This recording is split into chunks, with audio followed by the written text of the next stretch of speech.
पूजा तो सब करते हैं, लेकिन सही पूजा का तरीका सबको पता नहीं होता। आज मैं आपको पूजा का वो तरीका बताने वाली हूँ जिससे आपको सिर्फ पुण्य मिलते हैं, पाप आपको छू भी नहीं पाता। आपको बस कुछ बातों का ध्यान रखना है। छोटी छोटी बातें हैं लेकिन बहुत काम की हैं। वो क्या है, आइए जानते हैं। सभी तरह की पूजा में चावल विशेष रूप से चढ़ाए जाते हैं। पूजा के लिए ऐसे चावल का उपयोग करना चाहिए जो अखंडित यानी कि पूरे हों, बिना टूटे हुए हों। चावल चढ़ाने से पहले इन्हें हल्दी से पीला करना बहुत शुभ माना जाता है। इसके लिए थोड़े से पानी में हल्दी घोल लें। घोल में चावल को आप डुबोकर पीला कर सकते हैं। पूजन में पान का पत्ता भी रखना चाहिए। ध्यान रहे, पान के पत्ते के साथ इलायची, लौंग, गुलकंद आदि भी चढ़ाना चाहिए। पूरा बना हुआ पान चढ़ाएंगे तो अच्छा रहेगा। पूजन में इस बात का विशेष ध्यान रखें कि पूजा के बीच में दीपक बुझाना नहीं चाहिए। ऐसा होने पर पूजा का पूर्ण फल प्राप्त नहीं हो पाता। किसी भी भगवान के पूजन में उनका आवाहन करना, ध्यान करना, आसन देना, स्नान करवाना, धूप दीप जलाना, अक्षत, कुमकुम, चंदन, फूल, प्रसाद का होना बहुत ज़रूरी होता है। देवी देवताओं को हार, फूल, पत्तियां अर्पित करने से पहले एक बार पानी से ज़रूर धो लेना चाहिए। भगवान विष्णु को प्रसन्न करने के लिए पीले रंग का रेशमी कपड़ा चढ़ाना चाहिए।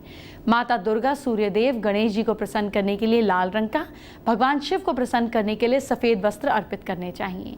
किसी भी तरह से पूजन में कुल देवता, कुल देवी, घर के वास्तुदेव, ग्राम देव का ध्यान करना भी ज़रूरी है।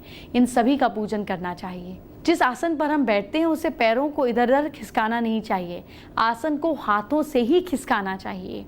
अगर आप रोज घी का एक दीपक घर में जलाएंगे तो घर के कई वास्तु दोष अपने आप दूर हो जाएंगे।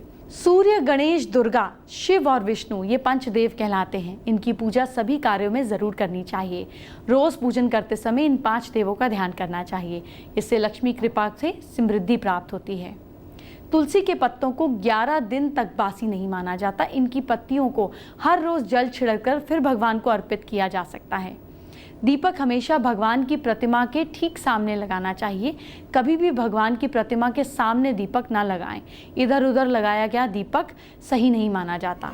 घी के दीपक के लिए सफ़ेद रुई की बाती उपयोग की जानी चाहिए, जबकि तेल के दीपक के लिए लाल धागे की बाती श्रेष्ठ बताई गई है।